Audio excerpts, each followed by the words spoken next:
Hello and welcome once again, ladies and gentlemen, to another weekly comic book review video. It's me, your host, the Spence Dog, and last week I got the chance, once again, to read some cool comics. And on the discussion list this week, we have Detective Comics 944, Red Hood and the Outlaws, number 4, Supergirl, number 3, Cave Carson Has a Cybernetic Eye, number 1, Mother Panic, number 1, and Daredevil, number 13. Let's get started.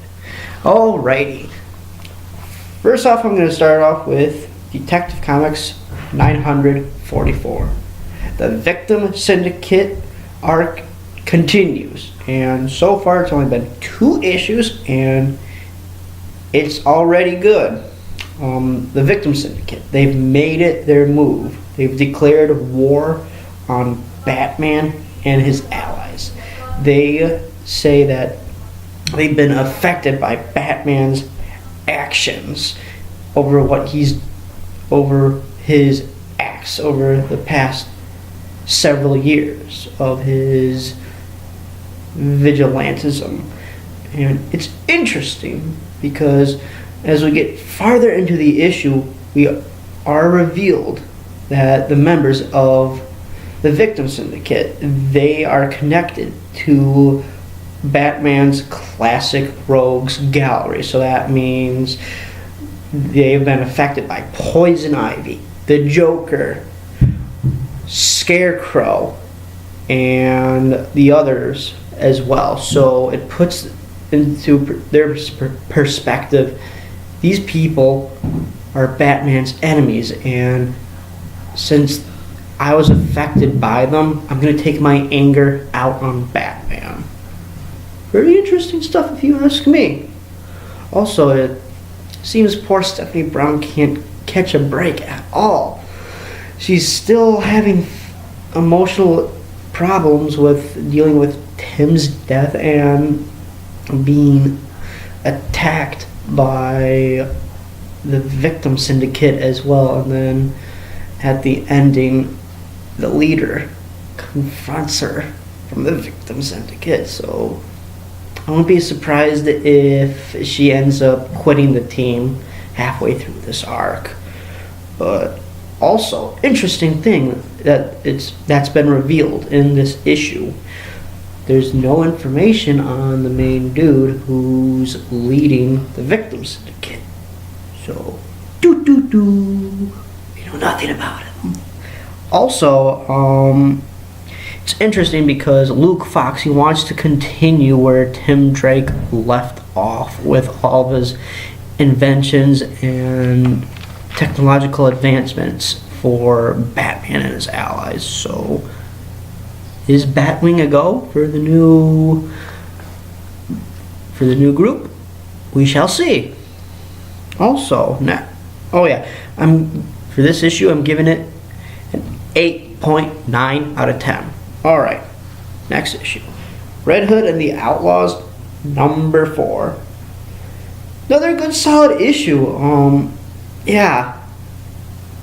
Some feels in this. Jason has a fight with Bizarro, and he's able to subdue him without force, but by an emotional connection. And reading that, it was powerful. Like, small tear down from the eye.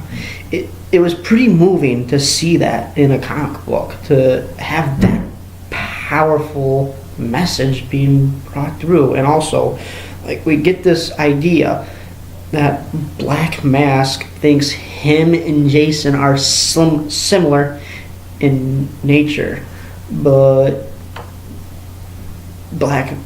Jason thinks otherwise. And it's really interesting to see how the plots have sort of meshed together. Like, Artemis, she's still looking for the Bow of Ra, and Black Mask has revealed he did have it in his possession at one point, but now, after hearing about it, he's considering bringing it back into his possession. Also, it's revealed towards the end of this issue that Black Mask, he's played Jason, hook, line, and sinker. He knew if he attacked my gun's place, Red Hood would follow him and want to figure out why. And we get a confrontation at the end with Black Mask linking himself up to Bizarro to fight Jason. Overall, this series has been fantastic so far. Really recommend checking it out. Also, I'm giving this issue an 8.5 out of 10. Alright, next issue, Supergirl number 3.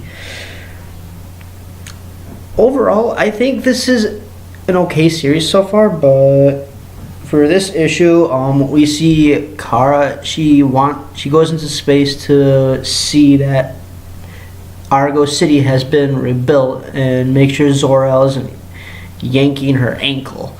And lo and behold, he did rebuild Argo City. So it really brings the idea, how did he do it? Not really answered, but it also looks like he has revived all of the inhabitants as well on the planet. So that means Kara's mother, who we've seen in the flashbacks, she's been brought to life, and this really distresses Kara out a lot. And throughout this issue, we see Kara fighting the idea that all these people have been brought back to life, but they're not really human, which pisses her off. But Zor-El, her father, feels the way that, I'm doing all of this for you. Why can't you show me the love and affection back after what I've done for you? So Orlando does a good job playing on the emotions in this issue, and it's revealed towards the end of the issue that it looks like if these Kryptonian cyborgs want to have true human essence, they're going to have to do human sacrifices. So the stakes have been raised, people. The stakes have been raised. I'm going to have to give this issue a 7.5. The series is worth checking out, but I'm probably going to move this to the trade paperback selection for me. Alrighty. These last two, I'm not really going to spoil too much, but at this point, I can clearly say, check out DC's Young Animal titles. These are worth the money spending on. I guarantee it. If you ever grew up in the late 80s, early 90s, DC had the initiative called the Vertigo, that imprint, and that gave us many classic things such as Swamp Thing, Constantine, also V for Vendetta as well. Basically, if you read any of that stuff, give this stuff a try, because it's got a couple favorites from that old Vertigo lineup, including Shade the Changing Man, but now it's Shade the Changing Girl, and Doom Patrol is back in this as well. And from what I've read, there's also some cameos from the DC universe. But overall, Cave Carson, really liked it. It had a nice sci-fi adventure feel to it, and it has a good quirky cartoonish art to it, and it has really cool vibrant colorization. Recommend that. And then Mother Panic, guys, seriously, give it a try. It really comes off as a gothic horror comic to me. Like, it does have like a pseudo noir tone to it as well. Plus, it's interesting because the girl, Violet Page, sort of has like a tragic backstory, almost in a way like Bruce Wayne has his tragic backstory. But hear me out. Just read it and tell me what you think in the comments section about it. Did you like it or did you not like it? Really want to hear your opinion. Okay. Last one. Daredevil number 13. Man, oh man, the Dark Arc is coming to a close, and this is, I think, so far my favorite arc of the Daredevil series so far. In this issue, Matt isn't really on the scene, but his protege or ward, Blind Spot, is taking up the mantle in this issue. In this issue, we get a really good characterization and a narration from him of like how he feels, what it means to be a hero or a vigilante, and how it takes its toll on him, and really good stuff. And to be perfectly honest, I honestly think Muse is the best original Daredevil villain Charles Soule has created. But we still have to see the rest of the arcs down the road and what they look like. Overall, it was a very suspenseful issue, and the ending, it will make you gasp.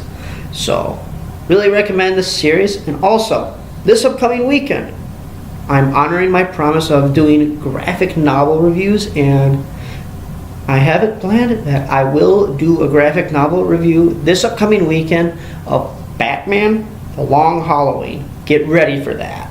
Alright.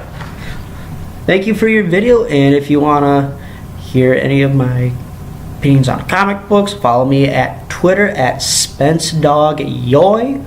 And once again, thanks for checking out my channel and watching my videos. Bye.